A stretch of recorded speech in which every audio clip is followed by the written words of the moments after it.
Vaishnavi sir.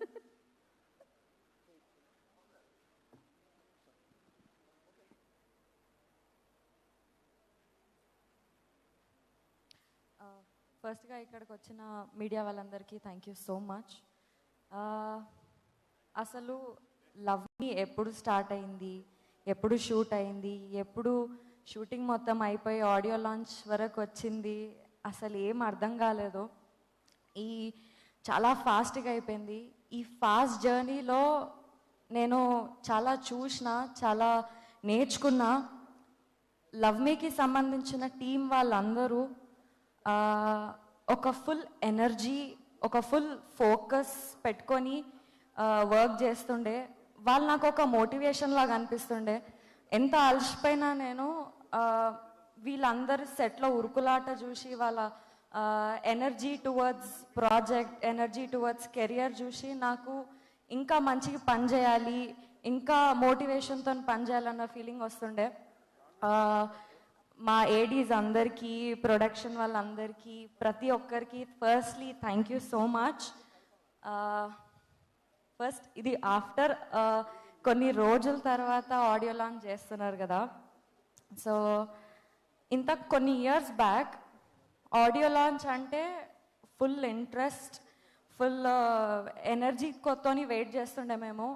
నాకు ఇంకా గుర్తుంది, నేను మా మమ్మీ ఏదో ఆడియో లాంచ్ అయితే దాని పాసెస్ పట్టుకొని అక్కడ బయట క్రౌడ్లు ఎక్కడో నిల్చొని ఫుల్ వెయిట్ చేస్తుండే. సినిమా వాళ్ళు కనిపిస్తే సినిమా వాళ్ళని చూద్దాము, వీళ్ళు ఏం చేస్తున్నారు, ఒక ఫోటో దిగుదాము అన్న స్పేస్లో మేము ఉంటుండే. ఇప్పుడు నా సెకండ్ సినిమా ఆడియో లాంచ్కి నేను స్టేజ్ పైన ఉన్నాను. లైఫ్ ఎక్కడి నుంచి ఎక్కడికి వచ్చింది అనేది అసలు చాలా చాలా హ్యాపీగా ఉన్నా నేను for all the result and all.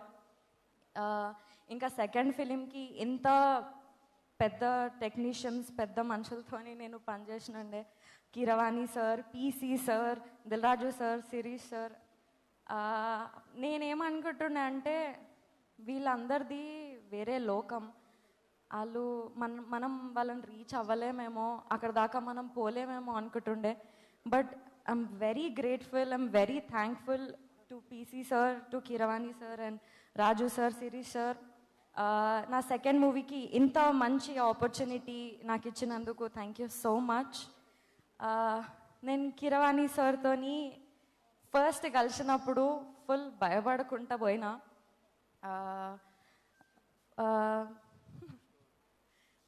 So అక్కడ పోయి కలిసిన తర్వాత కూర్చొని మాట్లాడినాం అన్నయ్యని.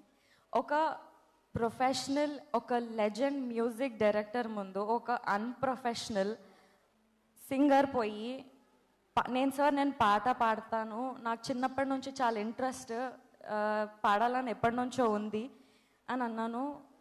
He agreed. నన్ను ఫస్ట్ ఆఫ్ ఆల్ నేను పాడడం స్టార్ట్ చేస్తే నా గొంతుని ఎలగొట్టేస్తారేమో, తిట్టి పంపించేస్తారేమో అనుకున్నా. బట్ లేదు, అప్పుడే పాట పాడేసినాము.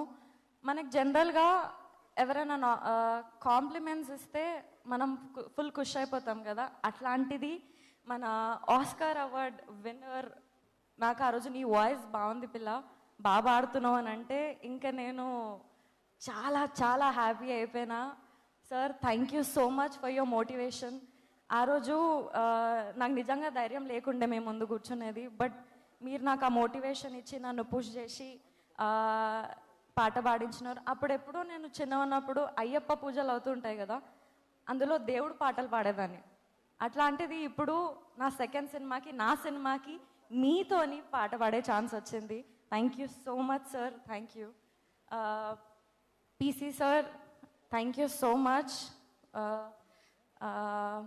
జనరల్గా పీసీ సార్ ఒకరికి ఫ్రేమ్ పెడితే వాళ్ళు ఫుల్ అదృష్టం చేసుకున్నారని అంటారు. అట్లాంటిది పీసీ సార్ మా మొత్తం సినిమా చేసినారు అంటే మా టీం మొత్తం చాలా చాలా అదృష్టం చేసుకున్నారు. Sir we are very very happy to have you with us. Thank you so much. సినిమాలో ఒక బ్యూటిఫుల్ అంబియన్స్ క్రియేట్ చేసినారు, ఒక బ్యూటిఫుల్ విజువల్స్ని మీరు చూడొచ్చు సినిమాలో. And sir thank you Naga గారు, థ్యాంక్ యూ అరుణ్ గారు, థ్యాంక్ యూ సో మచ్. నేను మీ ఇద్దరి గురించి స్పెషల్గా మన తర్వాత మాట్లాడతా. Hanshita ma'am, Harshit sir, thank you so much. And ఇక్కడికి వచ్చి పాడిన ప్రతి ఒక్క సింగర్కి, ఇంకా మెయిన్ మా చంద్రబోస్ గారికి ఇంత మంచి లిరిక్స్, ఇంత డెప్త్ ఉన్న లిరిక్స్ రాసినందుకు thank you so much. April 25th మా సినిమా థియేటర్స్లోకి వస్తుంది. ఒక డిఫరెంట్ లవ్ స్టోరీ. ఇప్పటిదాకా ఇట్లా ఎవరైనా లవ్ చేసినారా, ఇట్లా చెయ్యొచ్చా అనే థాట్ మాకు వచ్చినుండే. ఇట్లా డిఫరెంట్ యూనిక్ లవ్ స్టోరీ మీరు అందరు థియేటర్స్లో చూస్తారు. Thank you so much. Thank you Vaishnavi. Ashish, is such a sweet person. చూడ్డానికి అట్లా స్వీట్గా అనిపిస్తాడు కానీ ఇట్లా ఫుల్ సర్కాజం చూపిస్తుంటాడు. It was really nice work. నా పేరు లాస్ట్లో మర్చిపోయిందని ఇంత మంచి చెప్తుంది. ఇంత మంచి అయితే నా గురించి ఎప్పుడు చెప్పలేదు. Thank you. Thank you Vaishnavi, thank you so much. Wish good luck. నా దిల్ రాజు గారిని మాట్లాడొచ్చు.